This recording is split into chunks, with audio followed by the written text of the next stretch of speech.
Hi everyone, my name is Nyazika. Thank you so much for joining me on my channel. So in this video, I wanted to talk about my birthing story with my second daughter, Ariana. So some of you guys probably don't even realize that I gave birth in October of 2021. This video, I just wanted to do a follow-up video from my first birthing story. I just thought, why not just talk to you guys about the second birth and what happened with that. So I had a consultation with a specialist to see if I can have a VBAC, which is a vaginal birth after C-section, because I had a emergency C-section with my first daughter, Gianna. So with Ariana, they said, you've got a 30% chance for, like everybody else, to have a C-section or emergency C-section. So why not try for a VBAC? They monitored me very closely because I had an emergency C-section before, so it wouldn't. They wouldn't wait for me to go through labor for as long as I did with Gianna before they took me to the theater. So my the specialist was actually pretty good because he said, you know what, we'll schedule in a C-section just in case you go over your due date. So we'll give your body time to go through the whole process to see if you will just deliver naturally, because that's what you want predominantly. Don't hope or want for a C-section because it's still surgery, so there's a lot of risk that come with that. So went ahead with that, and then came my due date. I had the sweep and stretch twice, didn't happen, and then I had my consultation. So during my consultation, right before the C-section, the scheduled C-section, they just go through everything, what's going to happen, the process. They give you your shower gel that you need to use the night before and the morning of your surgery. They tell you not to eat, the last time you need to eat, all of that stuff. They give you all the information on that. So in that consultation, and then I asked in that consultation that can they see how far dilated I am, to see if they were to induce my labor, would I actually deliver or not. So yeah, they gave me that option. So come my due date, I just decided that, I don't really want to go through the whole inducing, because I did hear inducing is a lot more painful than just your labor, than normal labor, natural labor. So I was like, I'm just tired of waiting at this point, because of everything that had happened during my pregnancy. At this point, I just was over being pregnant. I know it's such a blessing to be pregnant and being able to give birth and have healthy children, all of that, but I just don't enjoy the process of being pregnant whatsoever, because I'm constantly sick. I have to have medication. I was admitted twice into hospital due to dehydration because I couldn't keep anything down. They gave me 2 types of medication because it wasn't working. So for me, the process of being pregnant hasn't been the greatest. And I didn't want to.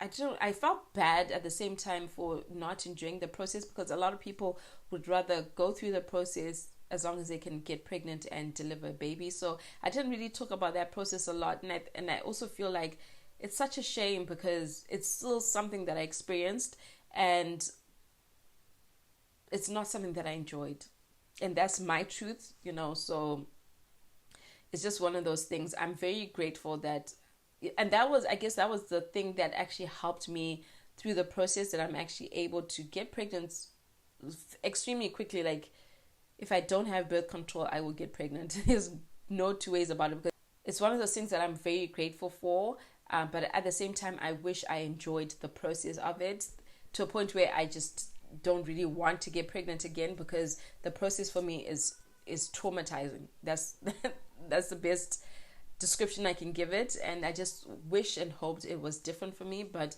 unfortunately it hasn't been for both pregnancies. Okay, so fast forward from that, I go into theater, gave birth. We named her Ariana Maita. I'm trying to think of the process, and then you're taken from the theater into a recovery room where they do the handover from the midwife and the nurses and all of that, and they keep you there just to ensure you're okay, and so that they don't need to rush you back into the theater and so forth. And this is the area that I actually was grateful that I was really listening to, because I was listening to every little detail that they were saying when they were handing over to each other, because the nurses and the midwives that were with me in the theater were not going to necessarily be with me the whole time on the ward, if anything does happen. So if you go through the same process as me, just make sure that you're listening to everything that's going on and you're actually alert. Don't just leave everything in other people's hands. You just need to be more alert and listening to what's going on. So after that, because it was during the pandemic, my husband was only allowed to be with me during the surgery in the theater, and then he had to leave and then come back during visiting hours. So I think there was about maybe a 2.5 hour wait between the time I came from theater and the time for visiting hours. So I was brought back to the ward for recovery with the baby and stuff. And I hear it's quite different in the States. They actually take the baby away in the States. But in the UK, for both pregnancies, I had the baby literally from it being delivered via C-section the whole time. Like I was never separated from the baby. If you're breastfeeding, they'll try and have the baby latch on. Okay, so at this point, my body is numb from the waist down. I was battling whether or not to talk about this, which I mentioned in the previous video, that because I have friends that are pregnant and I don't want to traumatize them or scare them with my experience, but at the same time, I feel like my experience is something that I didn't even know about, and I didn't know anyone who had gone through it. I didn't even know it was a thing. So just wanted to share what happened to me, so that if it does happen to you, or that you're more aware, and you can ask things that probably I didn't ask, and so forth. So anyways, went back to the labor ward, to the delivery ward, and talking to my mom, showing my mom the baby, because you're only allowed one birthing partner, and she stayed home with Gianna, obviously. So called my mom and I was showing her the baby. Remember, my legs and everything from the waist down is pretty numb. The nurses came and they just check your vitals. So everything of mine was normal. Both times they came to check my vitals. And then I think the third time, the health assistant came to check my vitals again to see if I needed painkillers or anything like that, or if I was comfortable. And then she was like sent by God, to be honest with you. She was literally sent by God, because what then happened after that could only be from God. Okay, so what then happened after that was, I was talking to my mom and I was like, you know what, I'm so tired. I just need to sleep. I just feel drained, and then we just thought, it's from the surgery, just get some rest. So the health assistant came and then she was like, okay, let me just check your wound to see, everything is okay, but because your vitals are fine, there's no need for anyone to check, but I'll just check anyway. So she lifted the blanket and I was literally sitting in a puddle of blood. Yeah. I was sitting in a puddle of blood. There was blood soaking the sheets on the bed everywhere, but because I couldn't feel anything, I didn't feel that I was wet or anything. So she immediately called the midwife that was close by. Midwife came and she pressed my uterus, and then there was just a gush of blood. Raised an alarm. So this was now an emergency alarm that they raised. And then the next thing, I was surrounded by doctors. I was surrounded by nurses. I was surrounded by midwives. I think there were about 10 or so people, because once that bell is rung, everybody rushes. And it was literally like I was on Grey's Anatomy or whatever, ER or whatever show that you've watched, when the emergency bell is pressed and everybody rushes into a room. They put the bed down. They took the baby away from me. They kept pressing on my uterus. I was losing a lot of blood, and this is where I was saying that it was so important that I was listening and paying attention to what the nurses were saying, because the doctors were now asking the midwives and the nurses who were on the ward, how much pints of blood did she lose, all of these other things that they didn't know, or they didn't really put into mind, because they weren't with me in the theater. And as far as they were concerned, my vitals were fine and I'd been discharged from the recovery into the ward. So to them, everything was fine, and stuff. So they then said, after everything, they then said I had a PPH, which is a postpartum hemorrhage.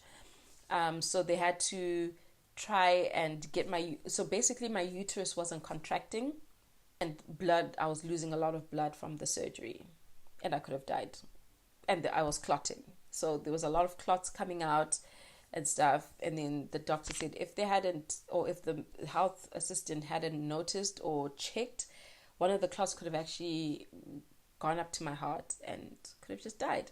So, and you can just imagine that my husband left me, going to check on Gianna and my mom and get me food. If they hadn't checked, by the time he had gotten back, I would not be alive. So I'm smiling about it only because I'm thanking God for the gift of life. Honestly, such a blessing that health assistant checked, because with Gianna, no one checked either. So yeah, basically. So I had PPH, postpartum hemorrhaging, and then they had to move me from where I was to the high dependency unit ward, where they literally are monitoring you one-on-one. So my vitals had to be checked all the time. Because I'd lost a lot of blood, they had to bring in blood for blood transfusion. But because I guess I was recovering well from whatever they had injected, they didn't give me I didn't have a blood transfusion at that point, because they had to check my blood count and all of that to see if I really needed. So they saw that my blood levels were increasing, and also my iron levels were increasing at that point. So they didn't give me a blood transfusion, thank God. So yeah, so I was in the high dependency unit for about 2 nights with the baby. And then my husband had to see me in there as well. So when he came back, he was just like, what happened? Because I had to text him after they had moved me, and I was like, you need to come right now, because if you're in the high dependency unit, they don't have a visiting schedule. You could just come in at any time and you can stay as long as you want. So I was like, drop everything, leave everything, you have to come now. So he came, and he was just in shock. And then a team of doctors had to come again and explain everything that had happened and check if I was okay. And check everything again. It wasn't a nice experience at all. It was traumatic. I still think about it to this day, and I'm just like, wow, I could have just died. Because when they were like putting the bed down and everything, I was like, God, is this how I'm going out? Wow. And I was actually very calm, and I was like, wow, this is really how I'm leaving this earth. Wow, but thank God that wasn't the end of me. And most of the time you pray for protection. You pray for, God to send angels and all of that. And most of the time we pray for things not to happen. But I really then realized that when you're praying for protection, when things do happen, you're also preserved. You're also protected from, losing your life or any major thing from happening. I mean, that was pretty major. That was the most major thing that's happened in my life. But it could have been worse. That's basically what I'm saying. So I think most of the time we're praying for prevention, and when in actuality, when things do happen, they could become worse, but you're protected. To be honest, that health assistant was just a gift from God. She just came at the right time and checked. She wasn't supposed to check because my vitals were fine. There was no beeping. Everything was normal, basically. So yeah, basically that's what happened. So after that whole process, when I went back, I then stayed at the hospital for another 2 nights before I was able to go home. So I was in hospital for about 5 days or so before I was able to go home. And then the healing process then started after that. When I was in the hospital, I was given morphine to help with the pain, and then once they discharge you, before they discharge you, they then give you ibuprofen and paracetamol to take home with you. So that's the only pain medication that you're given. I know in other countries you're given a lot more pain medication, but here they just stick to paracetamol and ibuprofen, and then if you do really need anything stronger, then the doctor has to prescribe something for you. So thank God I didn't really need anything extra, because I have a very hands-on husband who is extremely helpful with the newborn as well as Gianna, and I also have my mom who helps me a lot. So yeah, so that was pretty much my birthing story with Ariana. When she watches this, I hope she's she is grateful for everything that I've gone through to bring her to this world, this crazy madness that we live in. Um, yeah, and I always laugh at my husband. I was like, with everything that I've had to go through and endure with both these kids, I'm the only one that's allowed to discipline them because I don't deserve any back chat. I do not deserve any sass and any attitude because I've been through enough during the pregnancy and at birth. So I just thank God that they're healthy, they are thriving. I thank God for their lives, and I thank God that they're very pleasant, and none of them had colic. None of them have had anything extreme. So I just continue to pray and thank God for health. Thank God for the journey that we're on right now. So yeah, have you guys got any crazy stories, any birth stories that are crazy that you'd like to share? If you do, just leave them in the comment section down below. Yeah, if you do have any questions, I don't know if you actually have questions on someone's birthing story, but if you want more information on other things that I've mentioned briefly, just let me know in the comment section down below and I will respond to that. So I'll see you guys in the next video. Thanks for watching. Make sure you've subscribed if you haven't subscribed. I'll see you guys in my next video. Bye.